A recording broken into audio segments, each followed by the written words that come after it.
থানার অন্তর্গত পোড়াদহ ইউনিয়নের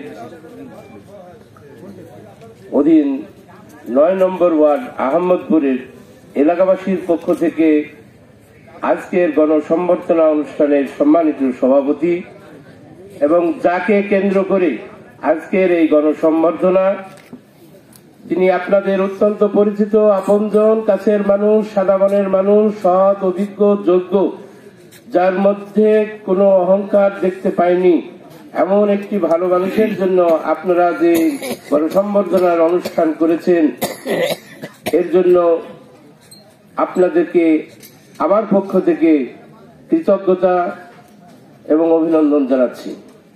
আজকের এই অনুষ্ঠানে যদিও ব্যানারে কোনো রাজনৈতিক পরিচয় নাই, আমি বিভিন্ন সময় সঞ্চালকের বক্তব্যে জানতে পারছি যে বাংলাদেশ জাতীয়তাবাদী দল, তার অঙ্গ সংগঠনের অনেক নেতাকর্মী এর মধ্যে রয়েছে।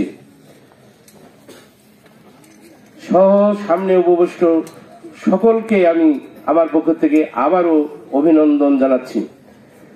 আপনাদের প্রিয় মানুষটাকে আপনারা সম্মানিত করার জন্য আজকে যে গণসম্বর্ধনার আয়োজন করেছেন, যে সম্মান আপনারা দেখাচ্ছেন, সেই সম্মানে আমরা অভিভূত, আমরা সিক্ত, আমরা আপনাদের এই ভালোবাসা আমরা স্মরণ রাখব।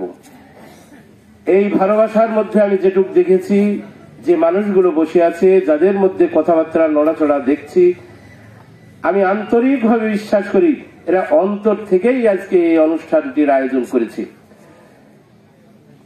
আমি আপনাদের কাছে একটু অনুরোধ করব, দীর্ঘ 20টি বছর,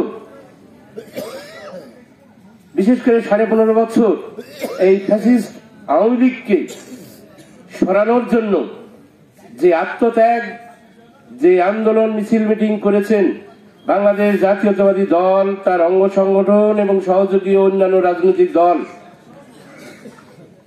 এর মূল্যায়ন আমরা সহজেও দিতে পারবো না, চেষ্টা করতে হবে। বিশেষ করে 5ই আগস্টে যে ছাত্র এবং জনতারা যে ত্যাগ স্বীকার করেছে, এটা চিন্তা করা যায়। আমরা শুনেছি, দেখেছি, পুলিশ বলেছে যে একজন মরে আর একজন দাঁড়িয়ে যায়। এই যে কত বড় ত্যাগ, এই ত্যাগের আমাদেরকে মূল্য দিতে হবে। বিএনপি ক্ষমতায় আসেনি, দেশ গভীর ষড়যন্ত্রের মধ্যে। আপনি চিন্তা করছেন, প্রতিদিনই একটার পর একটা ইস্যু খারাপ করছে।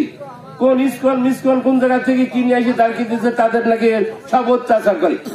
আমি একটা পরিসংখ্যানে দেখেছি যে যত অত্যাচার নির্যাতিত হয়েছে সংখ্যালঘুদেরকে, সব আওয়ামী লীগ সরকারের সময়। জামাত ইসলামের এক নেতা বলেছে যে কোন জায়গায় যে সংখ্যালঘুর প্রতি বাংলাদেশ জামাত ইসলাম জড়িত আছে, এরকম একটা তদন্ত করে আমাদেরকে দেন, আমরা তার ব্যবস্থা নেব। এগুলো হচ্ছে আওয়ামী লীগ একটা প্রোপাগান্ডা ঘটিয়ে ক্ষমতাকে শক্তিশালী করার জন্য এরকম অপবাদ দিয়েছে।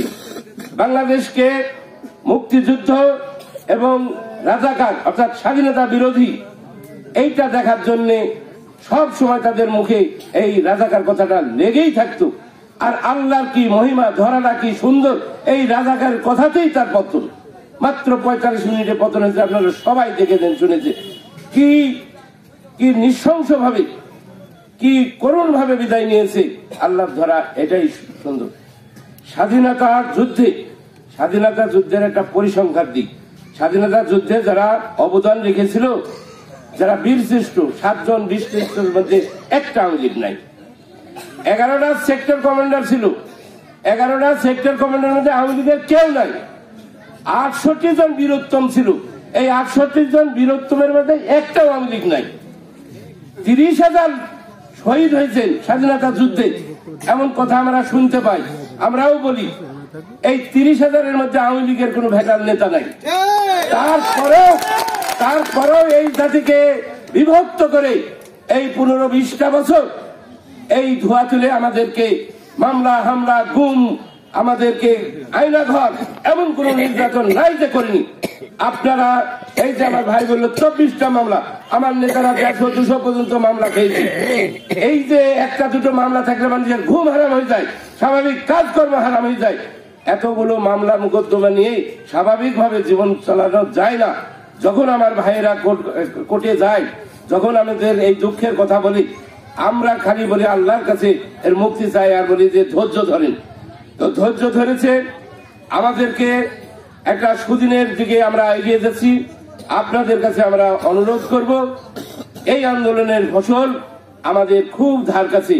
আমরা ব্যক্তিগত স্বার্থে, ব্যক্তিগত লোভ লালসার কাছে ধরা লাগে আমরা দেশ এবং দেশের মানুষের কল্যাণের জন্য স্থানীয় যে নেতাকর্মী আছে এবং আমাদের সহযোগী যে নেতাকর্মী আছে, সবারই সাথে কাঁধে কাঁধ মিলে আমরা এই যে রাষ্ট্রের যে কেন্দ্রের থেকে যে কর্মসূচি দেবে সেই সব কর্মসূচিগুলো পালন করব।